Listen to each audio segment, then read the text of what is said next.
Welcome back. We are now bounding into lesson 4. This is, of course, still module 1 of Music Business Essentials, and we are still guiding you through a new way to think about the business of music. Now, this one's got a kind of interesting title, a little weird. Why music industry people are different. And this is important because it helps you understand the culture of the music business. It is unique. People in the arts generally think a little bit differently to other types of industries, and even in film or theatre, they have their own culture, and the music industry also has its own culture. So I think if we're going to think about the music industry or the music business, it's really valuable to get an idea of some of the mindsets of people in the music business. All right, so there's something that's really intangible, meaning you can't see it, but you can sense it or feel it. There is something very intangible but very important about the way that people in the music industry tick. And if you've been there for a while, as some of you have, as artists beginning your career or evolving your career to the next level, you've probably already got a sense of this. But I'd like to put it into some solid concepts for you to get your head around. All right, so let's get started with one basic point. Most people that work in the music industry get into it because they genuinely love music. We were only talking about it in this room a few minutes ago, how I got into music law, and there's no doubt about it. I like law, I enjoy the practice of being a lawyer, but I became a music lawyer because the subject matter was something that excited me. I love music, I love musicians, and I love the incredible creativity that they bring to the table, and I've obviously talked about that all the way back in lesson 2, which really wasn't that far back at all. Now, this is kind of unusual. For us in the music industry, we kind of take it as a given that everyone in the business loves music, but that's not that common. Think of other industries. No disrespect to vacuum cleaners or cleaning products. You know, we have nothing but respect for vacuum cleaners and cleaning products. However, if you work in those industries, it's probably unlikely that you go home at night and rave about, oh, this incredible new chemical came through today and it's really going to help clean the floors and I'm so excited. I mean, maybe some people do that and good luck to them if they do. But in the music industry, people are genuinely excited by the subject matter, i.e. the music. And of course, for you as artists, you are the people that create that subject matter that people in the industry get deeply moved and excited about. So you're really fortunate that the product that you create is a product that the people in the business of music actually like. That's something we take for granted, but it's also really important to remember. So here's Andy Kelly. Andy Kelly is an artist manager. He has managed some amazing Australian bands in the past, including Jet and the Vines, and is a very active manager today. And when I wrote this here book that always finds its way onto my desk, this is a quote that he gave me. This is about him and his life in the music industry. Part of it is the adventure and the unknown. You get to go and learn all these new things in different countries and meet new people and see different ways of doing things. That's a massive and exciting part of it too. Those things that you get to do, you can't put a price on. Think of that in the context of a lot of other jobs. The things that you get to do in most jobs, you do because you're getting paid a wage to do it. In music, there's this intangible, exciting thing that you're doing something that music allowed you to do that is a life experience. So let me go on with Andy's comment. It's about all the people you meet and the experiences you have as much as anything. Maybe you will make some money and maybe you won't. But you might have this incredible, enriching life. It can be incredibly hard, but I know it's no harder than working in a restaurant. Playing to 10 people in Grand Rapids, Michigan can be a bit of a bummer, but at least you are in Grand Rapids, Michigan, and you are going to be somewhere else the next night. I think what Andy's saying is the music industry is a lifestyle, and the rewards from the music industry are not simply dollars and cents, fame and adulation, and not simply the joy of making music. Engaging in the music industry is a way of finding like-minded people who care about the same things you care about, and you share something really, really important. The person sitting across the desk from you or reading your email probably shares something vital with you. They love music. They react emotionally to music. That response that they get from hearing music and helping work with music is their motivation. Not many people in the world get to create a job, create a career, create a lifestyle where the product is something that they love. Now, that's nice to know. Hopefully you're all going, wow, we're in the right place. We're entering into an industry where we all share a love of music, and genuinely that's true. But it's more than just comforting. It brings me to a concept that I call partner mindshare, or it's not just me making this up, it's a well-known marketing piece of terminology in the study of marketing. Partner mindshare. Okay, partner mindshare works like this. You will be a lot more successful in getting people to do what you hope or want them to do if you can take a step back and recognize that your job is to help them achieve their objectives. Now, for most of you approaching the music industry early in your career, you feel like you're needing the help of other people to allow you to achieve your objectives. Switch that around. Start to say, all right, there's all these people in the music industry and they love their job. They want to keep their job. They think they're really lucky to work at a record company or a publisher or at a music venue or booking bands for a festival or whatever it might be. They love their job. The best thing you can do for them is help them be successful in their job.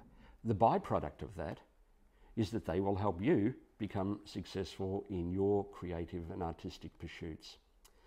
So, no A&R person at a record company is ever going to sign a band that simply won't sell any records. They won't keep their job very long. No venue booker is going to book an artist that's going to clear the room. They won't keep their job very long. No radio music director is going to put a song on the radio that is going to make people go, don't want to listen to this radio station anymore, don't like this song. Well, sometimes that happens, but they try to avoid that. So, this is how people in the music industry, people who love music and want to work in the industry, keep their jobs. Most passionate music fans who land jobs as A&R people, and let's face it, most A&R people started off life as a music fan, or as a venue booker, or as a music programmer on a radio station, or as the booker of talent for a festival. Why would you ever want to lose that job? So, if you want to build a great relationship with those people and have the music industry work with you and for you, you have to work for the people in the music industry. It's collaborative. So, it's a strange mindset that you have to change. And I do understand why, as an artist, you're striving and struggling to, inverted commas, get to the top or create a pathway for yourself to achieve success. And we know why you want to do that, because you want to keep your job being a musician and an artist full time. You don't want to work in that retail store or that restaurant for the rest of your life. I get that. So what you need to do is you need to switch your thinking around and say, I want this A&R person to look like a genius for signing my band, rather than I'm a genius and this A&R person is an idiot unless they sign my band. You want to turn the process around so that they want to work with you because it's going to make them look good. Now, this is whether you're trying to get a record deal. You know, A&R person for a record company wants to look like a genius for signing your strange but wonderful band. If you're trying to find a great manager, that manager wants to be known in the industry as someone who found amazing talent, who are great to work with, who bring success to everyone that comes into contact with them.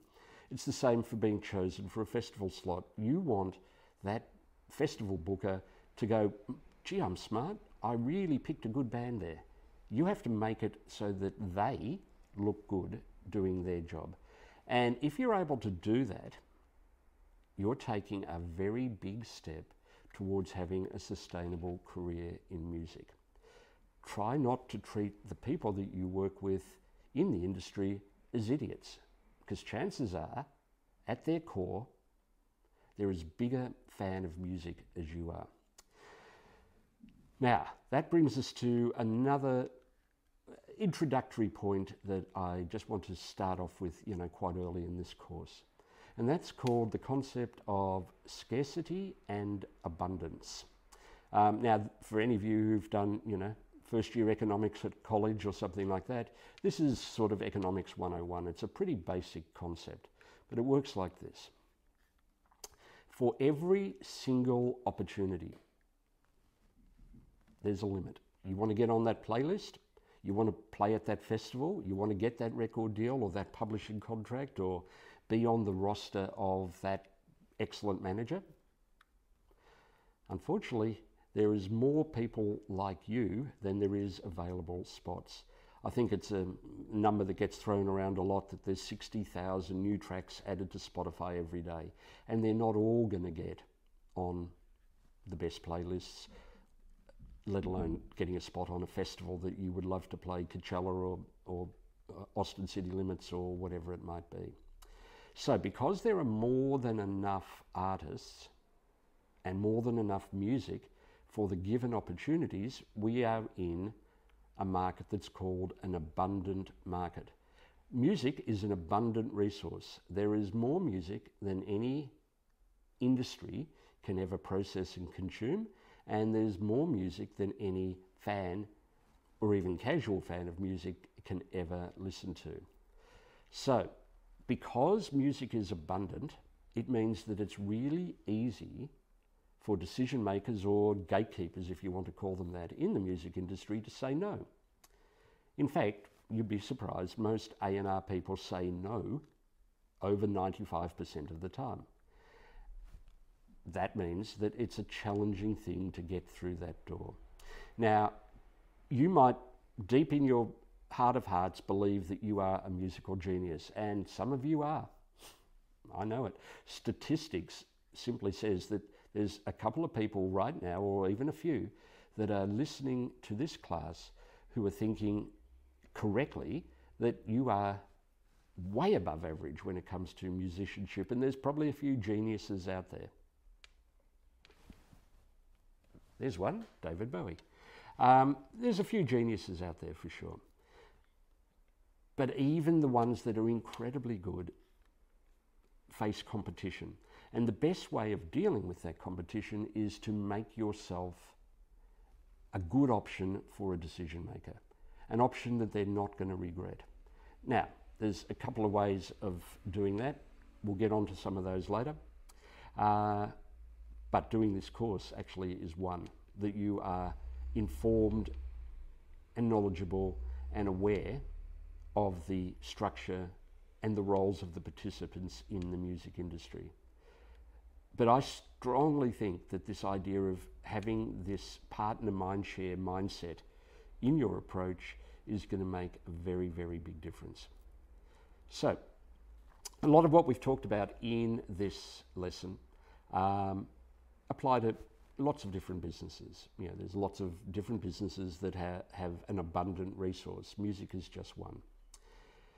But the key difference in the music industry is we combine the abundant resource of music with a bunch of people filling the various roles in the music industry who are passionate about music. Now that's a great element to have in. So put all these things together and to me, you've got a little bit of a mode of thinking about the music industry there that maybe is slightly different than you had prior to this lesson. Have a think about it. Stop and actually think about that before you power through to the next lesson and see where you fit in on that scale. Do you genuinely want to embrace and engage with the business of music to your own benefit? Or are you one of those people who has the chip on their shoulder and says, hey, I'm such a genius, the music industry should beat a pathway to my door? Try to think in terms of partner mindshare. All right, hope you enjoyed that. Hope that provided some food for thought. Go away and genuinely have a think about that, and we'll see you in lesson number 5 of module 1. Thanks a lot.